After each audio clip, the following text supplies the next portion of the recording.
Hi everyone, welcome back to our channel. If you're new to AutoCAD and wondering where to begin, this tutorial is for you. Today I'll walk you through the basics from setting up your workspace to creating the first drawing. You'll have a solid foundation to start your AutoCAD journey. And make sure you stick it out till the end so that you don't miss the tips and tricks along the way. To get started, when you fire up the software, this is how it's going to appear. You'll be provided with the recent projects that you worked on. Since this is a new setup, we wouldn't see any on there. In addition to that, suggestions, news from AutoCAD, and an opportunity to open up or log into a previous project. For this demonstration, we're going to create a new project. If you have already an existing project, you can click on Open. To open up a new project, you can click on the drop-down menu and you'll be provided different options. For ease of use, we're going to select Browse Templates and we will access the preset templates for AutoCAD. On this demonstration, we're going to go ahead and select the ACAD DWG. On your workspace, you have different components and sections. Understanding these sections is going to be helpful to navigate through the software. First up is going to be the ribbons.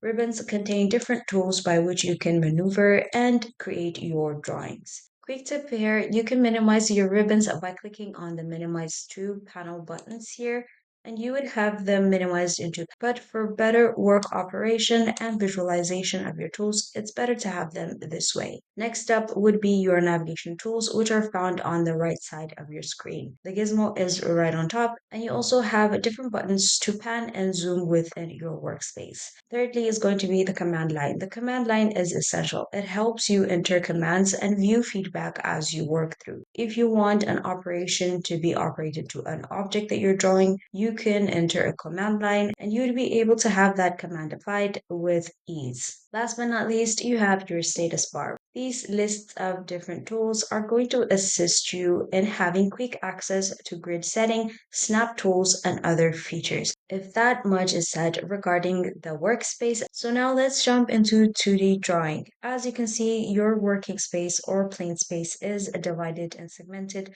by this cardinal, which is called user coordinate system. This allows the overall 2D drawing to be applicable. Now to start drawing, you can go ahead and click on home and access all the 2D drawing tools. These are line, polyline, circle, and arc. By selecting one tool and hovering over onto your space, you can click on the starting point and proceed to click on the edges of your object. You can click enter to deactivate the tool. Once you're done with that specific object, if you like to reset or reactivate that tool, you can click enter again and proceed to make your other drawing. Same goes with the other tools such as circles and polylines. The only difference would be that circles have different options. By clicking on the drop down arrow on circles, you'd be provided with the different options on how you can make that specific circle. For instance, the first option, circle with radius, is going to allow you to make the circle by specifying the center and moving outward with the radius. You can simply type the amount as it is already highlighted and click enter. And that will provide you with the opportunity to create a specific measurement. Next up, let's see the 2-point method. With this one, it's going to be fairly different as you're not going to be specifying the center, but 2 points from the external arc. So by navigating through the different options, you'd be able to find the best way. Next up would be arcs. With arcs, again, comes different options by which you can specify the center, select 3 points, and so much more. Selecting these methods is going to be completely up to the user's discretion. And that's it. You have the main 4 2D components. Right next to your drawing tools, you would find your editing and modification tools. This includes moving, copying, stretching, mirroring, scaling, trimming, filleting, and arraying. Let's get started with the moving tools. Select an object, hover over to move, and once you've selected, you can select the endpoint to drag that object with and make your move. If you'd like to have this move tied up onto the vertical and horizontal axis, you can click on Shift and that will allow you to only move within one direction. Same goes to copying and rotating. After you select your object, you can go ahead, select the specific tool that you want to use, and specify one endpoint to have that activity applied from, and that's it. Have it. And there you have it. you have your duplicate copies, and once you're done, you can press escape on your keyboard and your operation will be finalized. Now let's attempt to mirror these arcs. After selecting these lines, we can go ahead and click on mirror and specify our mirror line. And once we're done, we can left click and that's it. This goes similar to all complex drawings. Once you know the tools, you can apply them to any type of scale of drawing. Now let's discuss one of the essentials while working on drawings, units. Setting up your units is very important. You can do this by heading over onto your command line and typing units. Afterwards that, you can click on enter and on the new dialog box, as you can see here, you can set up your type, whether it's architectural, decimal, engineering, and precision. And last but not least, the unit itself. If it's an architectural drawing, it's recommended to use millimeters.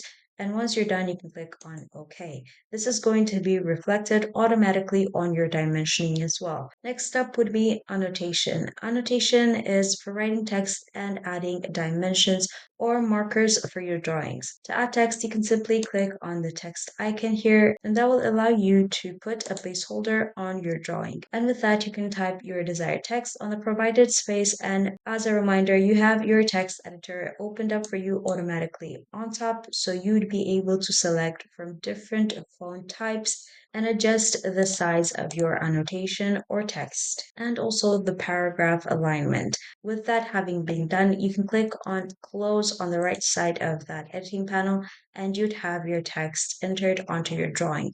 Next step is going to be dimensioning. Dimensioning is very essential while you're working on drawings, and to be able to utilize this tool, you can simply click on the tool itself and hover over to the start point of the item you want to measure and go ahead onto the end point. Once you're done, you can drag outwards and click on the empty space, and with that, you're provided your dimensions.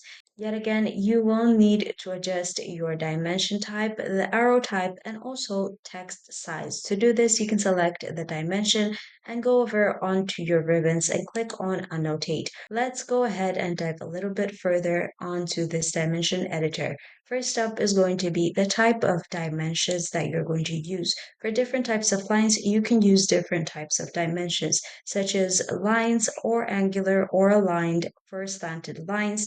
If you have arcs as well, you can measure the arc length. All right, now that we've learned the basics of operating within AutoCAD, there will always come a time where you need to save your projects.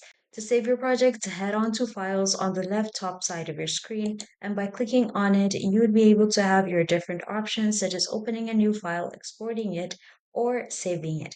For this demonstration, we're going to save our drawing, and once you hover over Save As, you'd have different types of saving formats. We're going to be saving it as a DWG file, and by clicking on Drawing, we would have a pop-up dialog box where we can specify our drawing name. Once that's done, you can click on Save, and your file is going to be saved on the top side of your screen right above your ribbons. Next up is going to be exporting. To share or print your drawings, go to Files again and select Export.